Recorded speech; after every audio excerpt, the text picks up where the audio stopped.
All right, so we're back for another deep dive. Oh, yeah. And today we're going to take a close look at Sable Offshore Corp. Okay. They've been in the news quite a bit lately. I've heard that, yeah. They operate the Los Flores pipeline system in California. I see. And they've had a bit of a bumpy ride.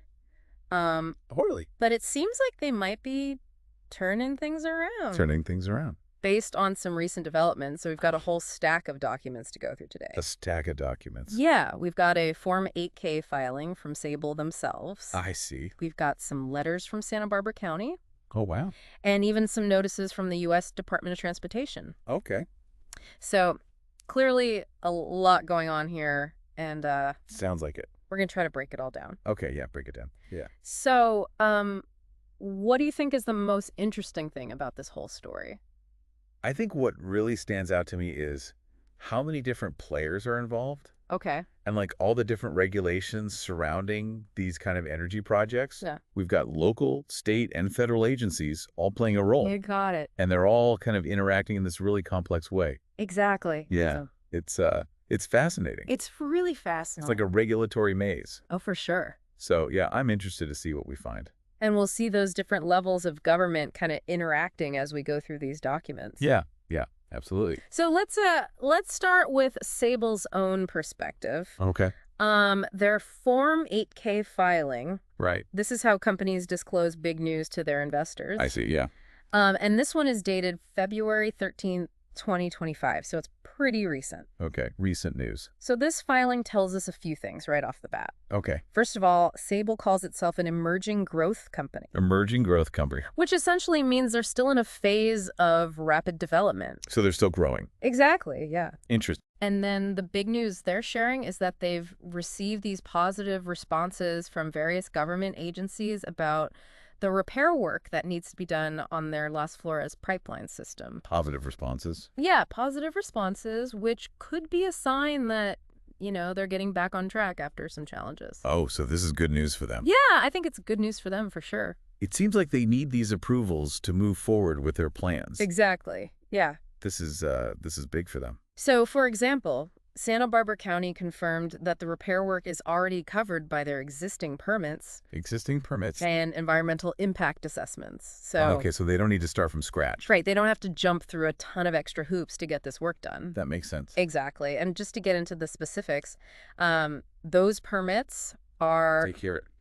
the final development plan, Okay, the major conditional use permit, gotcha. and then some associated coastal development permits. So a whole bunch of permits. Whole bunch of permits. And all of those were already examined in a massive environmental impact report, an environmental impact statement. Wow, so this project has already been vetted pretty thoroughly. Very thoroughly from an environmental standpoint. That's good to know. And on top of that, the Contopcadena County also wrote a separate letter A separate letter. to the California Coastal Commission Interesting. stating that they don't need to take any further action Oh, wow. regarding these pipeline repairs. So the Contopcadena County is really trying to make things easier for Sable. It seems like it, yeah. Streamlining the process. They're really trying to streamline things. I see. So, yeah. But there's a little detail in that letter that caught my eye. Okay, what's that? They mentioned that they'd be open to a consolidated permit if Sable agrees to it. Interesting. So it kind of suggests that there might be some behind-the-scenes discussions happening Oh. and maybe some lingering issues that need to be addressed. Ooh, that's a good catch. Yeah, just makes you wonder if there's more to this story than meets the eye. Yeah, definitely more to uncover here, but It's like a little puzzle. it is like a puzzle. We got to put the pieces together. Before we get too deep into that, though, Okay. let's switch gears and look at what's happening at the federal level. Okay, federal level. So the U.S. Department of Transportation's Pipeline and Hazardous Materials Safety Administration, Wow, that's a mouthful. or PHMSA for short, PHMSA, okay. they also sent some notices related to this pipeline. It did, all right. Those notices are dated February 11th, 2025, Okay. and they were sent to the California office of the State Fire Marshal. All right, so another agency involved. Yeah, another agency involved, or OSFM. OSFM, gotcha. And essentially, PHMSA is saying Okay, what are they saying? that they have no problem with OSFM's earlier decision Their earlier decision, okay. back in December 2024 Okay. to approve these enhanced safety standards for the Los Flores pipeline. Enhanced safety standards. That's interesting. Yeah, so PHMSA is basically giving a thumbs up to California's decision to make this pipeline extra safe. I see. So they're on board with that. They're on board with it. Okay, so what are these enhanced safety standards? Well, the notices get pretty specific. Okay, I like specific. They mention a spike hydrostatic test that has to be done before the pipeline can restart. Hydrostatic tests, what is that? So basically, they fill the pipeline with water at super high pressure, Okay. and they check for any leaks or weak spots. So it's a pressure test. It's a big pressure test. All right, makes sense. And then within 7 days of the pipeline starting to operate again, Okay. they have to do another inspection using ultrasonic tools Ultrasonic tool. to detect any corrosion, deformation, or cracks. So they're really checking it out. Yeah, they're really making sure it's safe. That's good. That's good. And after that, they need to keep doing these inspections every year. Wow, so there's a lot of oversight here. Yeah, it seems like safety is a top priority. That's reassuring. But, you know, it makes you wonder if something happened in the past to prompt these extra precautions. Yeah, why so much emphasis on safety? And here's where things get really interesting. Oh boy. The PHMSA notices actually mention a consent decree Consent decree. between Plains Pipeline, Okay. which was the previous operator of this pipeline, Oh, the previous operator. the U.S. government, and the state of California. So all three of them. All three of them. And they even include a case number from the Department of Justice. A case number. Whoa. So that raises some serious questions. It definitely does. It sounds like there were some legal issues with this pipeline in the past. Yeah, some past legal issues that we don't have the full details of yet. So we've got a bit of a mystery on our hands. We do. It's like a missing piece of the puzzle. Exactly. And to give you a sense of just how big this puzzle is, Okay. those PHMSA notices also spell out exactly how much pipeline we're talking about here. Oh, wow. How much? We're talking 113.56 miles of a 30-inch diameter pipe That's a lot of pipe. and another 10.86 miles of 24-inch diameter pipe. That's a huge network. That's a lot of pipe. It is. That just underscores why all this regulatory oversight is so important. Exactly. Because the potential risks are significant. Right, and that scale is massive. Definitely. So we've gotten a glimpse of Sable's perspective through their Form 8K. Okay. We've seen the federal government's involvement through PHMSA. Right, right. But what about those letters from Santa Barbara County? Yeah, what about those? What do those tell us about the local perspective on this project? I guess we'll have to dive into those next time. All right, so we'll pick it up there on our next deep dive. Sounds good. Stay tuned. Can't wait. All right, so we left off talking about those letters from Santa Barbara County. Oh, yeah. The county. Both dated February 12, 2025. Okay. One addressed to Sable Offshore Corp. Right. And the other to the California Coastal Commission. Got it.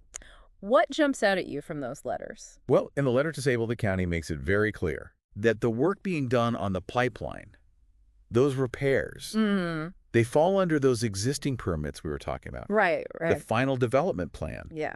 major conditional use permit, Gotcha. and all those associated coastal development permits. So they're saying you've already gone through the whole process. Exactly. They're saying, look, you already got approval. Yeah. You already get the environmental impact assessments. Makes sense. These repairs, they're covered. Okay. And remember, all those permits, Yeah. they were part of a very comprehensive review. Okay. The environmental impact report, environmental impact statement. Huge. Yeah. So the Kentucky County is saying, hey, we already looked at this very carefully, Thoroughly. and it's all good. Got it. Now, what about that letter to the California Coastal Commission? That's an interesting one. Yeah. In that letter, the Kentucky County basically says Yeah. the Coastal Commission doesn't need to do anything else. Oh, really? They don't need to take any further action on this pipeline. And they specifically say they were acting under their authority. Okay. You know, their certified local coastal program authority under the Coastal Act Right. when those original permits were approved. I see. So they're trying to prevent any holdups. Yeah. It seems like they're trying to avoid any complications or delays, Keep things moving. keep things moving for Sable. Right. But you know that little detail What detail? that we talked about before about Denocha County being open to a consolidated permit Right. Right. if Sable agrees. If Sable agrees. Yeah. It makes you think, It does. like, are there some issues that haven't been fully resolved?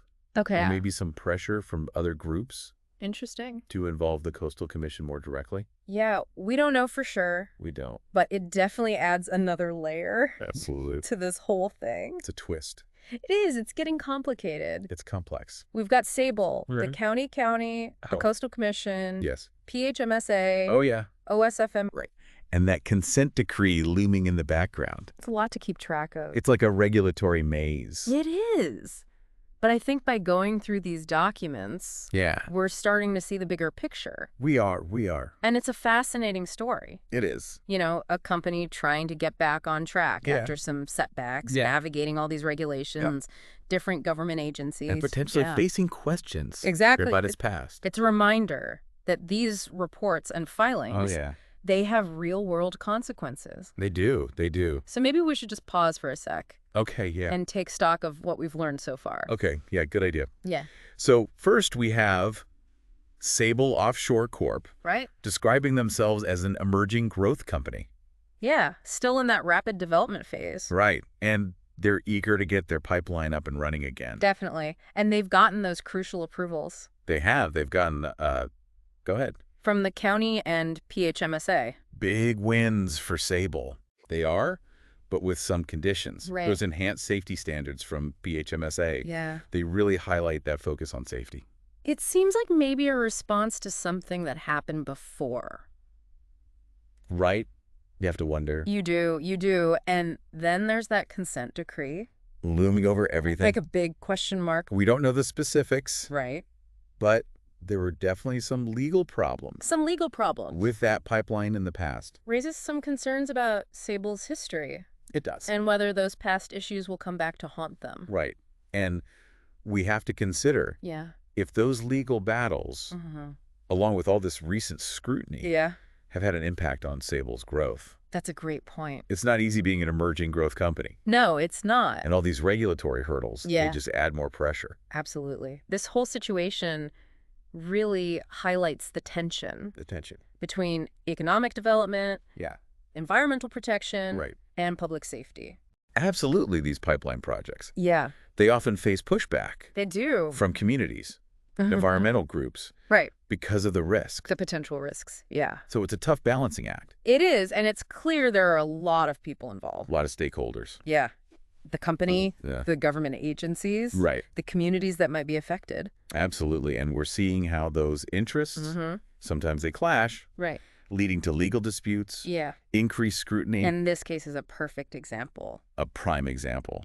So what does all this mean for the future? The future. Of Sable Offshore Corp. And their operations in California. Big questions. That's the big question. The big one. Is this a turning point for Sable? Well, it's hard to say for sure. Yeah. But getting these approvals from Santa Barbara County and PHMSA, those are definitely positive steps. So they're moving in the right direction. Seems like it. But we still have that consent decree. Right, that's still hanging over their heads. And we don't know what it means for their future. Yeah, how will that impact their operations? Exactly. And they're going to have to prove that they can operate safely. Especially with all this attention. All the scrutiny, And potential concerns from the public. Yeah, they need to regain public trust. Absolutely. And that means transparency. Accountability. Not just to regulators, but to the communities where they operate. So what do you think? Yeah, what stands out to you about this case? What are your thoughts? What questions would you want to explore? Yeah, like what else would you want to know? Well, we know there's a consent decree. Right. But what does it actually say? What are the terms? What happened to lead to that legal action? And how will that impact them moving forward? Right. And how will those past issues, combined with these new safety standards, affect their operations and their bottom line? Lots to think about. It is. And, you know, as you learn more about this case or any other complex issue, don't be afraid to dig deeper. Ask questions. Challenge assumptions. Get different perspectives. Knowledge is power. It really is. Especially when you use it to form your own opinions. Absolutely. Yeah. So keep exploring. Yeah, do your research. Look into that consent decree. See what you can find. Maybe research pipeline safety in California. Think about the bigger picture. How does this case affect energy production? The environment. The communities involved. We've given you a glimpse into this story. With all its twists and turns. But there's always more to uncover. Always. And who knows? Who knows? Maybe you'll find something even more interesting. I hope you do. So stay curious. Until next time. We'll see you then.